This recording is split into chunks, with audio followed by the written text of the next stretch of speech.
ये बताएं कि टोटली पॉलिटिकली मोटिवेटेड हैं बिकॉज अब आप एक पर्टिकुलर पार्टी को या एक पर्टिकुलर पॉलिटिकल पर्सनालिटी को आप नहीं, मेरा तो रिस्पोंडेंट है मेरी पिटीशन में खान और शहबाज शरीफ भी रिस्पोंडेंट है। उसमें मैं कह रहा हूँ कि झगड़ा इनका है। ये मैंने एक one of the points not malice कि इनका झगड़ा है आपस में, एक दूसरे को ये कहते हैं हमने ख़त्म करना है। और राना सनाउल्लाह भी पार्टी वो कहता है मैंने खान को ख़त्म करना है, खान कहता है मैंने इनको की तरफ पकी। और जनता ने बंदूकें निकाल ली, जनता सारी जजेस ने भी एक दूसरे पर निकाल ली, जनता सारी लुट रही है और जनता फौजी अदालतों के तहत आ गई है। अब फौजी अदालतों इनका तनाज़ा अपना फौजी अदालतों के तहत मुल्क क्यों आए सारा। इरफान कादिर साहब ने कल मेरे शो में कहा कि अगर ऐसी कोई बात हुई हम नई लेजिस्लेशन ले आएंगे। आज डिफेंस मिनिस्टर ने कहा कि हमने रीक्लेम करनी है, टेरिटरी जुडिशरी ने ले ली है, तो रीक्लेम तो फिर लेजिस्लेशन से ही होगी ना। तो क्या फिर इस पर अगर ये फैसला खिलाफ आता है, क्या कानून साजी, फ्रेश कानून साजी हो सकती है? फ्रेश कानून साजी नहीं हो सकती, आइन साजी हो सकती है। आइन को अमेंड करना पड़ता है।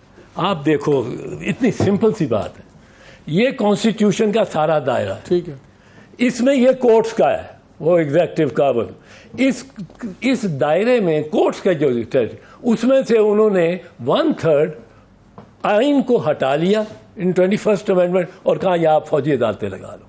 फौजी अदालतें लग गई। वो 23rd अमेंडमेंट आई क्योंकि 2 साल और बढ़ा दिया और लिखा उसमें सनसेट क्लॉज होती है कि इस लॉ को रिपील करने की जरूरत नहीं है, खुद ही एक पर्टिकुलर डेट अब उन्होंने वो सनसेट लॉ भी खत्म। अब आइन आके वो आइन की छत बैक टू दैट स्पेस फौजी अदालत के साथ जो उसके अंदर ये डेफिनेशन है कि अगर आप अटैक करेंगे, वो जो पुरानी लैंग्वेज में है आर्मी एक्ट में, कि वो सिविलियंस जो आर्मी इंस्टॉलेशंस पे अटैक करेंगे वो करेंगे, उन पे भी ट्रायल हो सकता है मिलिट्री कोर्ट्स में।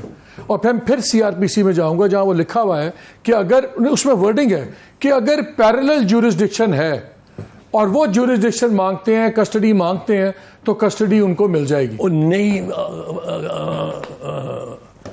मालिक, पॉइंट ये है, मैं आपको फिर जरा अर्ज करता हूँ, ये था कि ये under the official secrets act भी मिलिट्री कोर्ट ट्राई कर सकता है। A person who is committed an offence in relation to a establishment, वो 1923 वो can also be tried another। अब 1923 का जो ऑफिशियल सीक्रेट्स एक्ट है और किसी और किस्म के ट्रायल को during peace time when courts are functioning, Liaquat Hussain के 9 जजेस की जजमेंट ने ख़त्म कर दिया। उसने कहा नहीं हो सकता, ये constitution as it stood in 1999 ख़त्म कर दिया। वो कहते हैं सिर्फ वॉर में, in the state of war military courts लग सकते। अब वी वांटेड, ये 1999 में तय हो गया, ख़त्म हो गया। अब 2015-14 की सिचुएशन, दिसंबर की अटैक के बाद ये सिचुएशन हुई कि सब ने कहा मिलिट्री कोर्ट्स बिठाओ। अब मिलिट्री कोर्ट्स नहीं बिठा सकते क्योंकि लियाकत हुसैन का कहता है केस आप बिठा ही नहीं सकते। And if that was not closest to a state of war, there will be, this is not close to a state of war, 1 time 2 days of rioting, but अब ये जो मिलिट्री कोर्ट्स को accommodate करने के लिए you had to lift the constitutional cover for a while, लगा लो अपनी छत और उसके नीचे मिलिट्री कोर्ट्स लगा। अब कॉन्स्टिट्यूशन का छत उस पर आ गया खुद, अब मिलिट्री कोर्ट्स आर गॉन। और इस दौरान आपको बताऊं, एक article 10A as a fundamental right, ठीक है, फ्री ट्रायल और सारा, fair trial and due process. अब ड्यू प्रोसेस में 20 चीजें हैं। फेयर ट्रायल और ड्यू प्रोसेस में आता है कि आपको वकील का हक होगा, वो इसमें ऑफ योर चॉइस, वो कह रहे हैं इसमें ऑफ योर चॉइस। दूसरा है कि आपको ये इख्तियार होगा कि you the right to remain silent. ये मिलिट्री कोर्ट्स में नहीं है।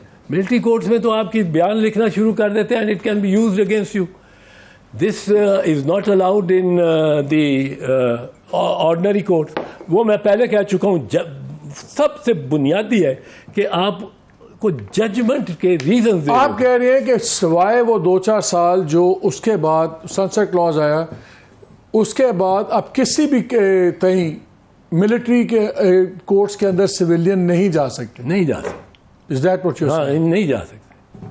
और अगर मिलिट्री कोर्ट से सजा हुई है, मुझे ये नहीं पता था मिलिट्री कोर्ट से, तो वो जो हसन है, जो हसन अस्करी जो लड़के को हुई, Hasan Askari, I am certain, I am stand to be contradicted कि 2019 से पहले की या नहीं, उसकी 2019 का केस है उसका। उसकी 2019 में उस पर FIR हुई थी, फिर 2019 में उसका सारा केस, मेरे पास उसकी डिटेल पड़ी हुई है। ये बल्कि वो अक्टूबर 2020 में अरेस्ट हुए और ये बियॉन्ड हो गया। हाँ, ये बियॉन्ड हो गया। तो अब फिर आ जाए ना, अब इसमें अगर देखते ये हैं, बियॉन्ड हो गया। चलिए ये निकल, ये है FIR रजिस्टर हुई थी पुलिस स्टेशन शालीमार में 1 अक्टूबर 2020 को। हाँ, ये बियॉन्ड 2 अक्टूबर को वो बंदा अरेस्ट होता है, फिर 28 मार्च नहीं, और फिर जनाब इसको सेंटेंस हो जाता है 5 साल का। अब ये कोर्ट नहीं, और फिर इसका स्टेटस फिर आई शुड हैव प्रोटेस्टेड, मैं अपना कह सकता हूँ, बट आई डिडंट, ये सुना था, लेकिन इसकी जब डेट की मुझे नहीं, जब इसकी अपील अगर सुप्रीम कोर्ट ने टेक अप नहीं की, जब इसने सुप्रीम कोर्ट को केस भी भेजा, सब कुछ हुआ, तो फिर तो सुप्रीम कोर्ट ने इसका मतलब एक्सेप्ट किया या व्हाटएवर, तो ये फिर सजा कैसे होगी? ये मिलिट्री कोर्ट ने कैसे सजा दे दी? नहीं, ये तो सनसेट क्लॉज के बाहर मिलिट्री है। कोर्ट नहीं बैठ सकता है। So there is a grey court नहीं एरिया, बैठ सकता। तो फिर ग्रे एरिया है ना? इसके नहीं, ग्रे एरिया नहीं है, दिस इज इलीगल। मैं कह रहा हूँ this is illegal, this is unconstitutional. तो अब मुझे बताएं अब क्या होगा? अब नजर आ रहा है जो अब तो हम आपने एक बार मेरे प्रोग्राम में कहा था कि बड़ी बदकिस्मती है कि जजेस का बेंच देख के आपको फैसले का अंदाजा हो जाता है। अब हमें बेंच देख के तो फैसले का अंदाजा हो गया है कि ये स्ट्राइक डाउन लगता हो जाएगा। फिर गवर्नमेंट के पास क्या ऑप्शंस हैं? मैं आपको एक चीज बताऊं, बेंच देख के नहीं है क्या, मेरे ख्याल में आई मे बी रॉन्ग, मेरे ख्याल में यूनानिमस फैसला होगा। ओके, जो फैसला होगा यूनानिमस, अलाउ करने का, डिसअलाउ करने का। और it could go either way आपके ख्याल में? There is in my estimation too much of jurisprudence against military court. एक सवाल ये भी उठा था, शायद जस्टिस आई डोंट नो किसने, मिक्सिंग इट, जब उन्होंने कहा कि यार ये फिर 8 मेंबर बेंच की अगर ये फैसला होता है, ये 7 मेंबर बेंच का, तो अपील का क्या होगा? तो वो क्या था, उसमें क्या वो ये है कि बेसिकली वो अब पूरा हो गया, उनकी भी डिमांड पूरी हो गई। वो ये हमारे चीफ जस्टिस को, इफ्तिखार मोहम्मद चौधरी साहब को बड़ा शौक था बड़े बड़े बेंचेस बनाने का। NRO का जो फैसला 17 जजेस ने किया, 3 महीने बहस सुनते रहे, नॉट अ सिंगल डिसेंट, एक जुमले पे फुल स्टॉप कॉमे पे डिसेंट नहीं हुई। ही carried the entire court with him. 14 member bench एक और था मुझे दे, और 11 मेंबर बेंच एक हमारे बार काउंसिल के केस में मुनीर मलिक वर्सेस अवान साहब थे कराची के।